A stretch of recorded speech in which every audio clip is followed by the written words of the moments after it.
Good morning. Welcome back to Pagitt Radio on AM 950. It is December 27th, 2009, our final radio broadcast of 2009 and the first decade. We're going to talk a little bit about that next week when we have fully moved into the tens. But right now it is 1021. It's just our time and not our decade. Doug Pagitt Radio, religious radio that's not quite right. Online, DougPagittRadio.com if you want to join in the conversation, if you've got some input for the show. If you want to watch the live video feed, you can see many of our radio personalities right there broadcasting the show live. Hey, it's another big holiday week coming up, and we like to use this program to help people get prepared for the important moments in their lives. Yeah, baby. And one of the important moments, in people's lives is how do you spend New Year's? Because New Year's and Christmas for the Christians create the happy holidays. Maybe even a little Thanksgiving if you get the trifecta, if you start really early. But normally what people are getting at is that it's Christmas and New Year's. Now, if you celebrate other religious traditions, orientations, Kwanzaa, Ramadan, Festivus, Serenity now. Hanukkah, then you've got a different set. But almost everybody comes together around this New Year's thing. You It's said a big Ramadan, deal. right?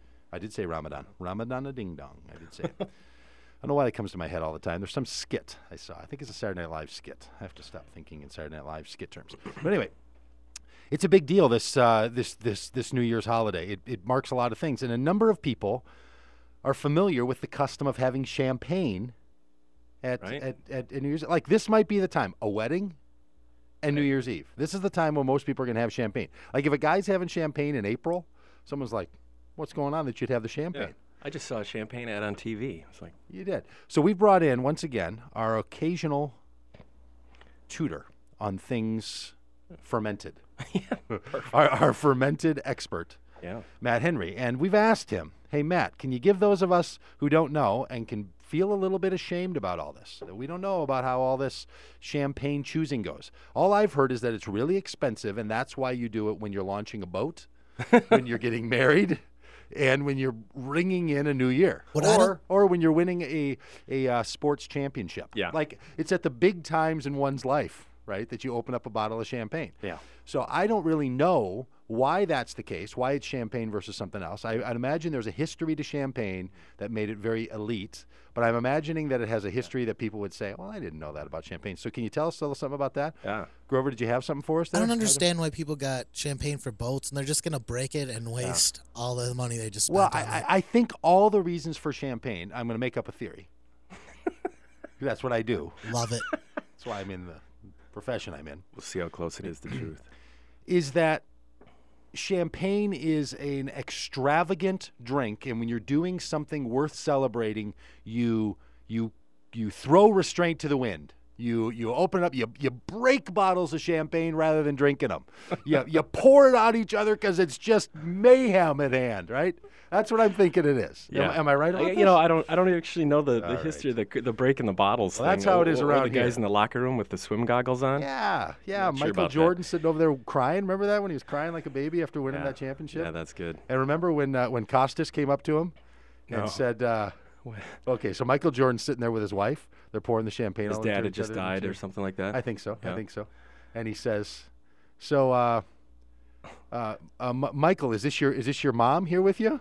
You're kidding. And she goes, no. No. Oh yeah. No, it's my wife. And Costas has champagne rolling down his eyes. He's like, I'm sorry, I can't see a thing.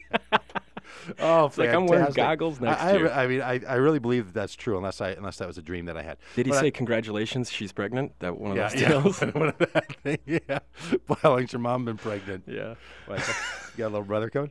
But anyway, it was the champagne that threw him off. So anyway, it's a big deal. So tell us, Matt, if a fellow wanted to pick a good bottle of champagne, where does it come from? How do you do that? Let's see if I can answer the first question. All right. The deal with champagne, though, is historically it's just east of Paris, and it basically caught on because of the French royalty. All right, so That's tell me the again, champagne, is that the name of a grape? No, it's the name of a region. Name of a region. So most champagne's made out of either Chardonnay or Pinot Noir. Boom. And you can actually tell on most of on the proper champagne bottles, you can tell, say, Blanc de Blanc or Blanc de Noir, meaning white from white grapes, Chardonnay, or white from black Black grapes. See, this is why you were listening Pinot to Noir. Doug Pagitt Radio, Yeah. making you smarter in the fermented drink. Yeah, there you category. go. So that's really the short version of the But history it's and why bubbly. it became big. Yeah, there's a and this is Something why go it's so wrong expensive. in the Actually, yeah, the whole thing where Dom Perignon got credit for creating it all, he didn't like the bubbles, wasn't happy with it, but the French royalty caught onto it, loved it, and said, "I don't know what you're doing here, but I like it, and let's keep going."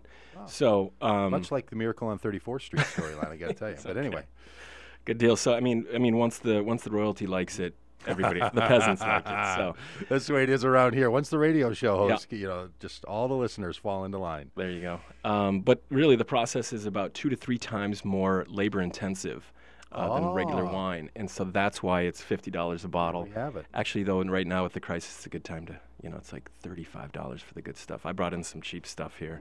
$35 for a bottle of wine. And that's Now, is this just like gold, where they're or diamonds, where they're just keeping it hidden away, so they're jacking the value of this stuff up? Is this no? just, But I mean, are they it's just messing really with the markets.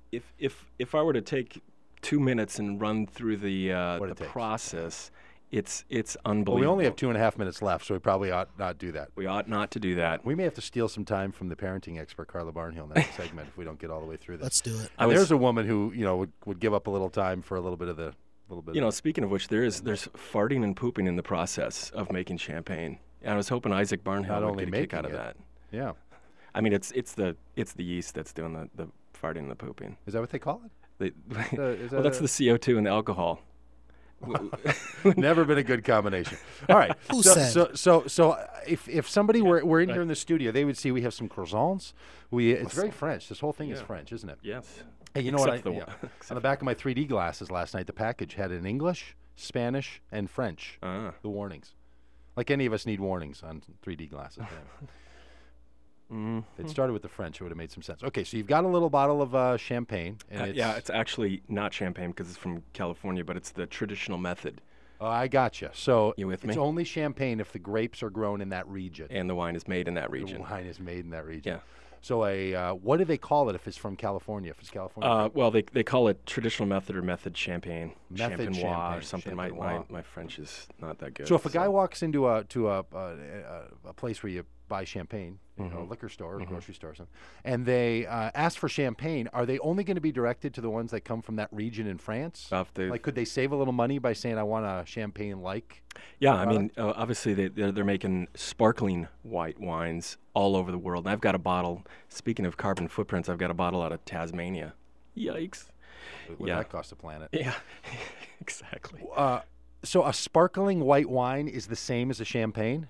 Yes, but not all of them. It depends on the method. There's three methods. Wow. See, this is why this is a good feature on the religion show, because it's just as complicated as religion. Like you almost know what's going on until somebody really knows what's going on, comes around and tells you don't know what's going on. All right, so we've got 40 seconds here left in this segment. Then we're going to come back and we're going to talk a little bit about some champagne tips. Yeah. Tell us what we're going to hear after the break. Well, we're going to talk about the different types. So in Spain, you can get a cava. You can get a prosecco, which is not really the same thing, but that's out of Italy. And in France, they make sparkling wines as well. But they're not, if it's outside of champagne, it's something else. Fantastic. How's that? The priest of the fermented drink. Amen. Matthew Henry's going to be back with us here in a second. He's going to talk us through what you need to know about getting just that right bottle of champagne for this Thursday night, is it? Friday? Thursday? Back on Doug Pagitt Radio, religious radio. That's not quite right. On AM 950 and online, DougPagittRadio.com.